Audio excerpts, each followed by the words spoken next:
Shalom Bapak Ibu Saudara-saudara sekalian. Di dalam kasih Tuhan kita selalu memiliki apa yang kita perlukan. Di dalam kasihnya Tuhan, dalam hal kita menjalani hari-hari yang semakin sukar menurut berita dunia, itu tidaklah berlaku bagi kita.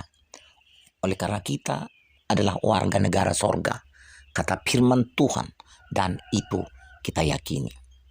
Begitulah kata firman Tuhan, dan itu harus menjadi keyakinan yang kita hidupi di dalam pikiran, roh, dan jiwa kita. Saudara-saudara sekalian, beberapa jemaat, beberapa teman menyampaikan kepada saya berbagai kesukaran dan keadaan yang mereka hadapi. Akan tetapi, semuanya itu tidak luput dari izin Tuhan untuk terjadi dalam kehidupan kita. Tetapi apa yang Yesus katakan di dalam nasihatnya kepada murid-muridnya sebelum dia disiksa, sebelum Yesus dipukuli, sebelum Yesus semakin terhina, diludahi, dan diinjak-injak sampai tersalib, dibunuh dengan siksaan yang berat. Yesus berkata kepada murid-muridnya itu, bahkan kamu akan meninggalkan aku. Artinya keadaan Yesus pada masa itu sungguh-sungguh sangat menderita. Oleh karena kejamnya siksaan dan penderitaan dan tingkat kepahitan yang dijatuhkan kepada Yesus itu. Betapapun murid itu sungguh-sungguh mengasihi Yesus, saking beratnya penghakiman terhadap seorang yang tidak berdosa kepada Tuhan Yesus itu. Murid-murid itu ketakutan dan mereka berlari satu sama lain ke tempat bagaimana dia bisa berupaya terluput dari siksaan dan jamahan jahat dari orang-orang Yahudi itu. Saudara-saudara sekalian, dan hidup kita yakini ada di dalam pemandangan Tuhan. Kita yakini ada bahwa Tuhan tahu apa yang kita hadapi. Firman Tuhan berkata, kalau kepada kamu aku akan memberikan seorang penolong, yaitu Roh Kudus. Maksudnya di situ, kedatangan Yesus kepada kita sebagai penolong di dalam Roh itu menjadi alternatif yang paling baik, paling kuat, dan paling membanggakan, dan paling bisa nyata. Karena Yesus secara badani naik ke surga, tetapi rohnya bersama dengan kita. Dan Yesus berkata, tetapi kuatkanlah hatimu, sebab aku telah mengalahkan dunia. Dia yang mengalahkan dunia itu bersama kita. Kita undang rohnya dalam hidup kita. Kita minta hikmat daripada dia. Kita minta pengurapan. Kita minta apa saja yang perlu kita minta. Sebagai orang percaya, sebagai orang yang melayani Tuhan, sebagai orang yang berharap kepada Tuhan. Bapak, Ibu, saudara sekalian, mari kita kejar kelengkapan rohani kita. Mari kita terapkan. Mari kita pakai senjata kita. Cukup dengan mengikatkan diri kepada Yesus, kepada firman, kepada janjinya. Jangan sampai terlepas. Supaya berkat itu, supaya kemenangan itu tidak terlepas dari hidup kita. Sasaran iblis adalah supaya kita kehilangan kekuatan.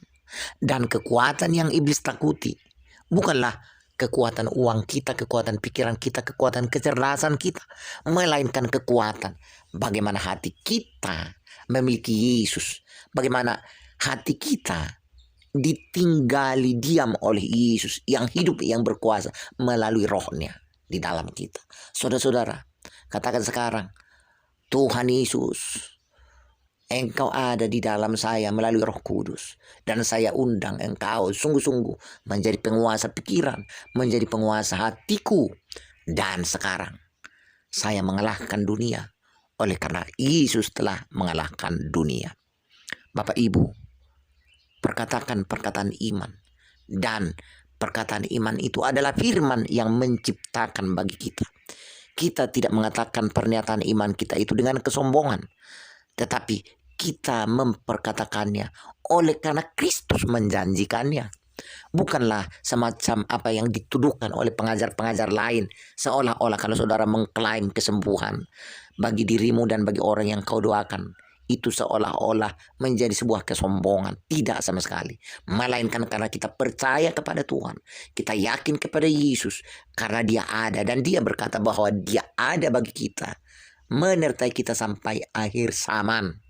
Saudara-saudara, apa artinya kita jadi orang Kristen tanpa mengalami kekuatan dari Tuhan Yesus secara nyata di dalam perjalanan hidup kita ini bersama-sama dengan orang yang kita kasihi?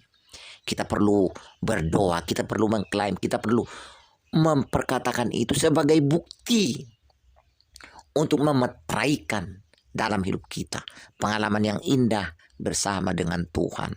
Dan kita saksikan Yesus yang baik itu, Yesus yang mulia itu, Yesus yang sungguh-sungguh nyata.